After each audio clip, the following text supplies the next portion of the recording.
ಕ್ಯಾಂಟೀನ್ಗೆ ಹೋದ್ರೆ ಆರೋಗ್ಯ ಕೆಡೋದು ಪಕ್ಕಾ ಅನ್ನೋ ಪರಿಸ್ಥಿತಿ ನಿರ್ಮಾಣವಾಗಿದೆ. ಅಲ್ಲಿನ ಊಟದಿಂದ ಸಮಸ್ಯೆ ಬರದೇ ಇದ್ರೂ ವಿಪರೀತ ಸೊಳ್ಳೆಗಳ ಕಾಟದಿಂದ ಡೆಂಗಿ ವಕ್ರಿಸೋದು ಪಕ್ಕಾ. ಅಷ್ಟಕ್ಕೂ ಅಲ್ಲಿನ ಸಮಸ್ಯೆ ಏನು ಅನ್ನೋ ಕಂಪ್ಲೀಟ್ ರಿಪೋರ್ಟ್ ಇಲ್ಲಿದೆ ನೋಡಿ. ಛಲವಾದಿ ಪಾಳ್ಯ ಇಂದಿರಾ ಕ್ಯಾಂಟೀನ್ನಲ್ಲಿ ಅವ್ಯವಸ್ಥೆ. ಇಲ್ಲಿ ಊಟ ಮಾಡಿ ಹೋದ್ರೆ ಸಾಂಕ್ರಾಮಿಕ ರೋಗ ಫಿಕ್ಸ್.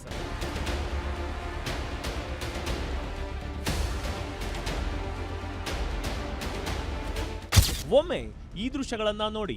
ಇಂದಿರಾ ಕ್ಯಾಂಟೀನ್ ಆವರಣದಲ್ಲಿ ಓಡಾಡ್ತಿರೋ ಇಲ್ಲಿ ಕ್ಯಾಂಟೀನ್ ಮುಂದಿನ ಫುಟ್ಪಾತ್ ನಲ್ಲಿ ತ್ಯಾಜ್ಯ ದುರ್ವಾಸನೆ. ಇದು ಕೆಆರ್ ಮಾರ್ಕೆಟ್ ನಿಂದ ಮೈಸೂರು ರೋಡ್ ಸಿರ್ಸಿ ಸರ್ಕಲ್ಗೆ ಹೋಗುವ ಮಾರ್ಗ ಮಧ್ಯೆ ಬರುವ ಛಲವಾದಿ ಪಾಳ್ಯ ವಾರ್ಡ್ 138ರ ಇಂದಿರಾ ಕ್ಯಾಂಟೀನ್ ನ ಸ್ಥಿತಿ. ಈ ಕ್ಯಾಂಟೀನ್ ಮುಂಭಾಗದ ಫುಟ್ಪಾತ್ ನಲ್ಲಿ ಅಕ್ಕಪಕ್ಕದ ಅಂಗಡಿಯವರು ತ್ಯಾಜ್ಯ ಸುರಿಯುತ್ತಾರೆ, ಅಲ್ಲೇ ಮೂತ್ರ ವಿಸರ್ಜನೆ ಮಾಡ್ತಾರೆ. ಇದರಿಂದ ವಿಪರೀತ ಸೊಳ್ಳೆಗಳ ಕಾಟವಿದ್ದು ಕ್ಯಾಂಟೀನ್ ನಲ್ಲಿ ಊಟ ಮಾಡೋಕೆ ಜನ ಹಿಂದೇಟು ಹಾಕ್ತಿದ್ದಾರೆ. ಸ್ವಚ್ಛತೆ ಇಲ್ಲದ ಹಿನ್ನೆಲೆ ಈ ಕ್ಯಾಂಟೀನ್ ನಲ್ಲಿ ಊಟ ಮಾಡೋರ ಸಂಖ್ಯೆಯೂ ಕಡಿಮೆ.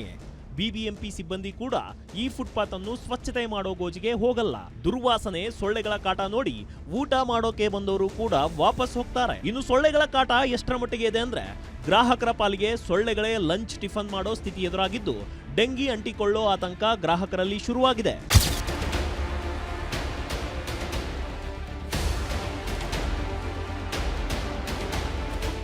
ಕೆಆರ್ ಮಾರ್ಕೆಟ್ನಲ್ಲಿ ವ್ಯಾಪಾರ ಮಾಡೋ ಸಣ್ಣ ವ್ಯಾಪಾರಿಗಳು, ಕಟ್ಟಡ ಕಾರ್ಮಿಕರು ಹೀಗೆ ಹೊಟ್ಟೆ ತುಂಬಿಸಿಕೊಳ್ಳಲು ಇಂದಿರಾ ಕ್ಯಾಂಟೀನ್ಗೆ ಬರುತ್ತಾರೆ. ಆದ್ರೆ ಇಲ್ಲಿನ ಅವ್ಯವಸ್ಥೆಯನ್ನ ನೋಡಿದ್ರೆ ತಿಂದಿರೋ ಊಟನೂ ವಾಂತಿ ಮಾಡಿಕೊಳ್ಳುವಂತಿದೆ.